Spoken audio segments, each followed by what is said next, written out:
Les experts en immigration tirent la sonnette d'alarme sur la façon dont le projet de loi sur la frontière, révisé par Ottawa, pourrait changer la façon dont le Canada accueille les nouveaux arrivants.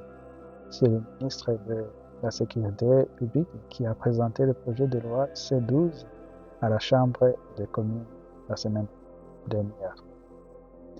Le projet de loi ne prévoit pas de nouveaux pouvoirs d'application de la loi auquel le groupe de défense de liberté civile s'oppose, mais il prévoit des changements controversés au système d'immigration canadien.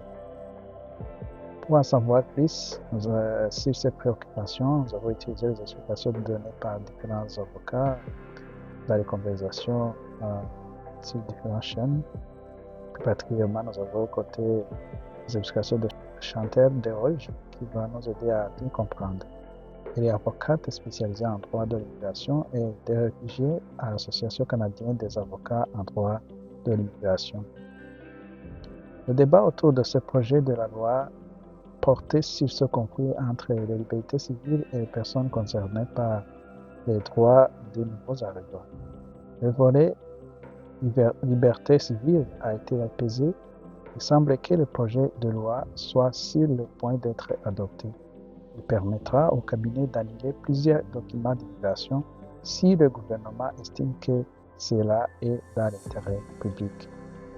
Je veux dire que quand le gouvernement dit que le seul critère est que ce soit dans l'intérêt public, tous les avocats savent que c'est le code pour ce que le gouvernement veut.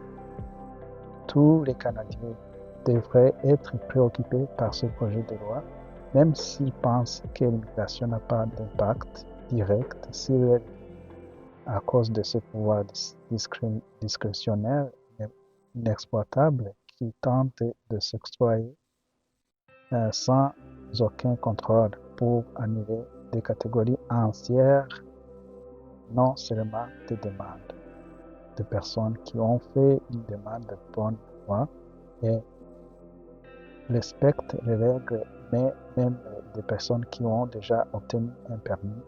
Celui-ci peut être annulé rétroactivement en vertu de cette nouvelle loi, même si les personnes sont admissibles en vertu de la loi. Donc, cela n'a rien à voir avec les immigrants illégaux et enfin, cela n'a rien à voir avec la sécurité aux frontières qu'ils appellent en quelque sorte sécurité aux frontières. Ça n'a rien à voir avec ça. Le gouvernement Trudeau a été critiqué pour avoir augmenté les droits d'immigration au Canada. Ils ont admis dans leurs propres mots avoir commis une erreur. Ils ont changé les chiffres, ils ont modifié les exigences.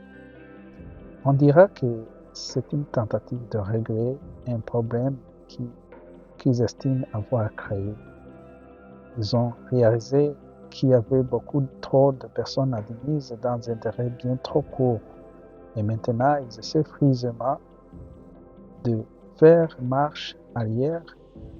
Mais le problème, c'est qu'ils tentent maintenant de retirer leurs droits procéduraux à des personnes qui sont pleinement en conformité avec la loi. Ce n'est pas la faute des demandeurs. Ils essaient de revenir en arrière et de corriger une erreur. Mais j'ai l'impression qu'ils recommencent. Ils ajoutent l'insulte à l'injure. L'une des raisons pour lesquelles il est important d'avoir ces conversations est qu'il existe actuellement un discours selon lequel l'immigration a été néfaste pour le Canada, qu'elle prive les gens de leurs droits. Il est difficile de convaincre les gens de se préoccuper de l'immigration si vous n'êtes pas immigrant ou si elle ne vous touche pas directement. Mais vous dites que tous les Canadiens devraient être préoccupés pour plusieurs raisons.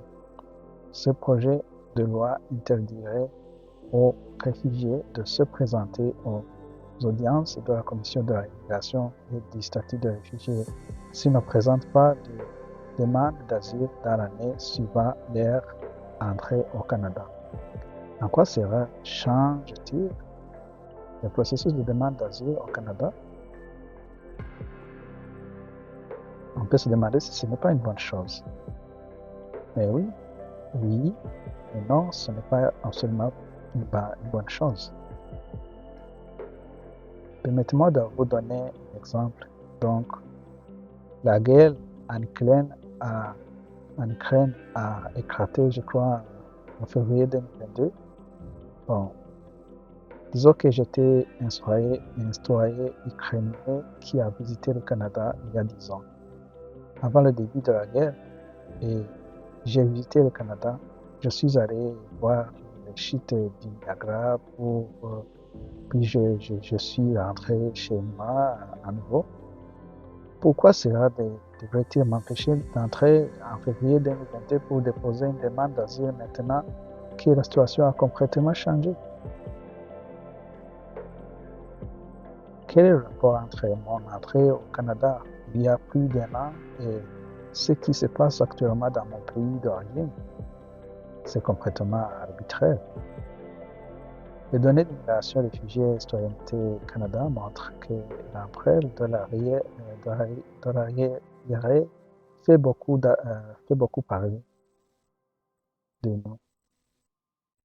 Cette histoire a déjà fait la une des journaux.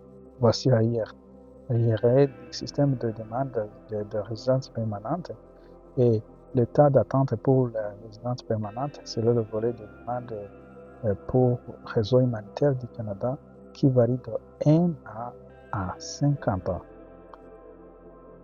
On peut se demander aussi, on peut voir certaines personnes, certains experts avertissent le gouvernement qu'il pourrait utiliser ce projet de loi et ces nouveaux pouvoirs pour annuler des demandes afin de résorber cet arriéré. Oui, c'est vraiment préoccupant, car si vous lisez la loi telle qu'elle est rédigée actuellement, rien ne l'empêcherait de le faire. Et vous savez, hier, j'ai vu que le gouvernement avait publié une déclaration disant: oh, écoute, nous ne serons pas déraisonnables. Évidemment, nous aurons des raisons pour le faire.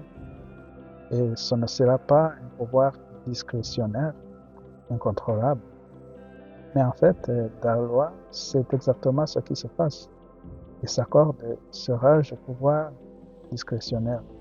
Et je ne pense pas, surtout dans le contexte actuel, que nous puissions voir ce qui se passe dans le monde.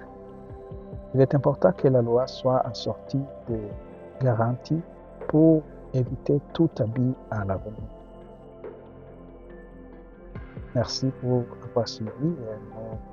Nous mentionnons que les idées incluses dans cet article, c'est juste les idées tirées de la conversation avec l'avocate